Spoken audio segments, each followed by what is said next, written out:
Les sénateurs ont adopté un projet de loi qui renforce les restrictions sur les armes de poing. Pour nous en parler, Nathalie Provost, qui est porte-parole de Police se souvient. Bon après-midi, Madame Provost. Bonjour, monsieur. Ça va bien? Très bien, merci vous-même. Oui, ça va toujours bien, même quand ça va mal, mais cette fois-ci, là, ça va quand même bien. Ça fait longtemps que vous vous battez pour avoir un projet de loi comme ça. Peut-être Oui, tout n'est pas selon vos attentes, mais il y a un bon premier pas, un bon début à ce que vous vouliez, n'est-ce pas, pour enlever les armes de poing vraiment comme ça là, à la disposition de presque tout le monde et son chien, n'est-ce pas? oui, vous le dites très bien. Ce projet de loi-là vient renforcer l'interdiction des armes de poing au Canada. Donc, c'est une excellente nouvelle. Donc, on va plus loin que la première décision d'arrêter en conseil qui date de l'été 2022. Mais en plus, on a une base législative sur laquelle on va pouvoir continuer de travailler pour bonifier l'interdiction complète et totale des armes de style d'assaut, qui est la première demande du groupe que je représente, Police se souvient. Évidemment, il faut compter avec les politiciens parce que les conservateurs n'ont pas voté pour cette loi-là. Effectivement, les conservateurs ne l'appuient pas. Mais telle qu'elle a été déposée en seconde lecture, après la commission parlementaire de la sécurité nationale, elle a été acceptée et votée par le gouvernement libéral avec l'appui du Bloc québécois et l'appui du NPD. C'est ce qui fait que le projet de loi a pu aller Au au Sénat. Sénat. Mhm. Et aujourd'hui, au Sénat, malgré l'opposition de certains, de manière majoritaire, le Sénat a adopté le projet de loi. Donc, il peut aller maintenant retourner en chambre, à la Chambre des communes pour la sanction royale. Et sans compter pour ceux qui seraient en possession de ces armes de poing-là, une augmentation de la peine maximale de 10 à 14 ans. C'est quelque chose aussi, là.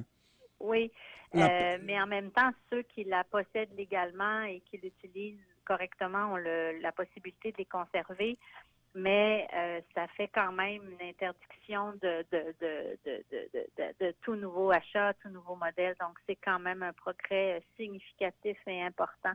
Et puis en plus, vous vous rappelez peut-être, mais le gouvernement en 2021 souhaitait donner cette responsabilité-là aux villes.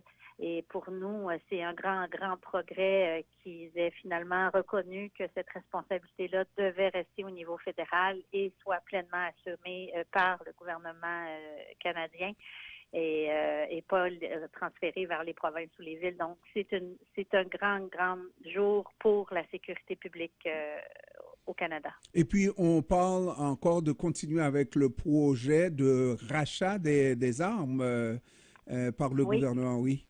Oui, ça permet aussi de se mettre en mouvement avec en fait, on le pouvait déjà, mais ça va venir officialiser, confirmer aussi le programme de rachat obligatoire des armes d'assaut, des armes de style d'assaut, parce qu'il faut réduire le nombre en circulation au Canada. Là, c'est important pour notre sécurité. Et quand on regarde ce que on présente en défense, les gens qui sont contre, on parle d'armes de chasse. Est-ce que une arme de poing peut constituer une arme de chasse? Est-ce qu'on va à Non, la non, non, chasse? non.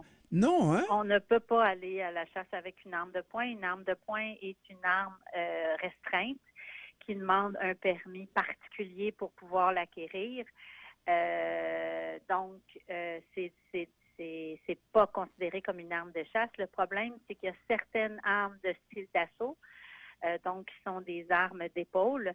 Elles, il y a certains modèles puis dont on se réclame pour la chasse, alors que essentiellement ces armes-là sont pas définies pour la chasse, elles sont définies pour tuer des humains, tuer à la bataille, Mhm.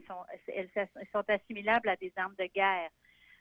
c'est des designs inspirés des armes de guerre et elles sont souvent la possibilité d'être munies de chargeurs à haute capacité. Elles sont semi-automatiques, donc elles peuvent tuer plusieurs personnes très, très rapidement.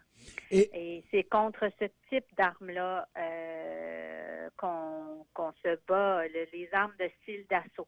Oui, absolument. Pas les armes de guerre. Et là, moi, j'ai... Les armes de chasse, pardon. Pas des armes de chasse, non. Et effectivement, c'est de ce que nous comprenons. On n'a pas besoin de pouvoir tirer 10 balles à la minute, à la seconde, là, Oui. pour chasser, n'est-ce pas? Cela dit, moi, lorsqu'on me parle de 1500 modèles d'armes qu'on voudrait rentrer, et là, je ne comprends pas. Autant de modèles d'armes. Ah, mon Dieu, oui. Oui. C'est énorme. Le marché des armes, le nombre de... Mais vous savez, toutes les variantes, toutes les petites nuances font que ça rajoute. Donc, il y a énormément de modèles sur le marché et c'est ce qui rend ça si difficile à suivre aussi pour les corps policiers. Donc, en réduisant, en retirant, en interdisant de manière complète les armes de style d'assaut, on va venir aussi beaucoup simplifier le marché, le suivi des armes légales va être facilité aussi beaucoup. Et ce qu'on cache très bien au Canada, c'est ce lobby des armes, là, qui est quand même un lobby très puissant, alors qu'on parle toujours du lobby aux États-Unis, mais au Canada, parce que tous ces modèles d'armes-là, c'est pas des armes importées nécessairement des États-Unis. Non, c'est pas des armes nécessairement importées des États-Unis. Il y a certaines de ces armes-là qui peuvent être fabriquées au Canada aussi. Mais le lobby américain a son équivalent canadien qui est aussi assez puissant et qui n'informe pas toujours correctement les membres de leur groupe et qui donc désinforme. C'est beaucoup ce qui s'est passé au cours de l'année. En fait, au début, en décembre, quand le gouvernement a déposé un amendement pour pouvoir avoir une définition qui couvrait l'ensemble des armes de style d'assaut. Il y a eu beaucoup de désinformation qui a fait que le gouvernement n'a pas pu l'intégrer dans son projet de loi. Il a dû reculer. Or, c'est un enjeu de reconnaître et de bien qualifier quelles sont les armes de style d'assaut parce qu'il y en a beaucoup, puis parce que si c'est mal fait, il peut y avoir des échappatoires. Et on veut pas que quelqu'un revende au gouvernement son arme pour pouvoir aller s'en acheter une autre qui a les mêmes caractéristiques de style d'assaut. Nous sommes 43 ans plus tard, après le massacre... 34 ans. 34 ans. 34 ans après le massacre de Poli. Vous étiez prise là-dedans et vous vous êtes battue avec toute l'équipe de police, se souvient, et peut-être d'autres, pour avoir une législation capable de répondre aux défis, n'est-ce pas? Et ce n'est que 34 ans plus tard que vous avez obtenu quelque chose. Est-ce que vous dites que mission accomplie? Et, parce que je vous ai vu, vous ai vu découragé aussi, hein? Oui, puis on peut même pas dire maintenant mission accomplie parce que comme il n'y a pas une définition qui est forte de ce qu'est une arme de style d'assaut, il faut continuer à travailler pour que la réglementation vienne confirmer que les armes de style d'assaut ne pourront plus être accessibles et vont faire partie du programme de rachat obligatoire. Il faut aussi travailler pour s'assurer que les chargeurs à haute capacité ne seront plus disponibles au Canada.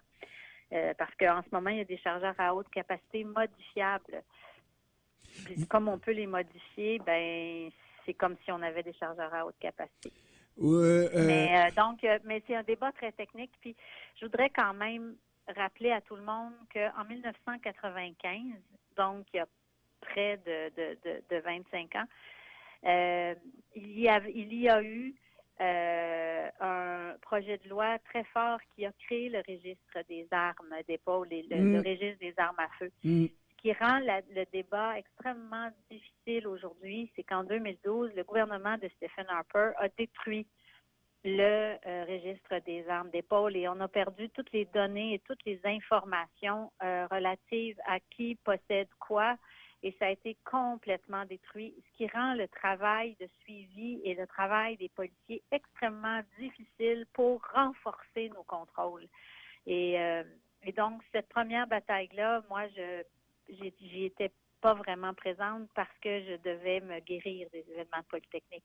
Donc, moi et Poly se souvient, on est actifs dans cette deuxième bataille-là qui a commencé en 2009 pour tenter de protéger le registre et depuis 2012 pour tenter de reconstituer des lois plus fortes, de retrouver d'autres lois, d'autres stratégies pour protéger les Canadiens contre la violence faite par des armes de style d'assaut. Dernière question, Madame Provost. Vous avez travaillé de près avec des politiciens.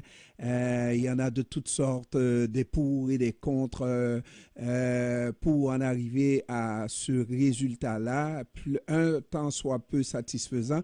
Mais à un moment donné, est-ce qu'il ne faut pas faire de la politique pour pouvoir changer les choses de l'intérieur, Madame Provost?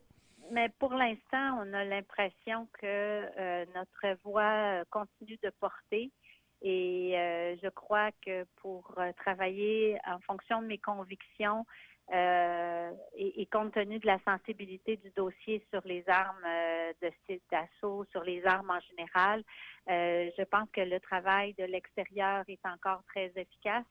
Et on a des alliés importants qui sont dans les partis politiques et qui nous aident à faire le travail de l'intérieur aussi. Donc, en groupe comme ça, on y arrive.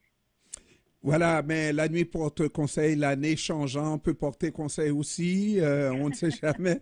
Nathalie Provost, porte-parole de Poly se souvient, je vous remercie d'avoir pris du temps de nous parler. Et puis, merci de m'avoir accueilli, merci beaucoup de faire entendre ma voix. Et puis, je vous souhaite de belles périodes de fête.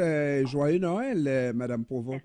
Merci, monsieur, puis l'appareil à tous vos auditeurs. Merci, au revoir.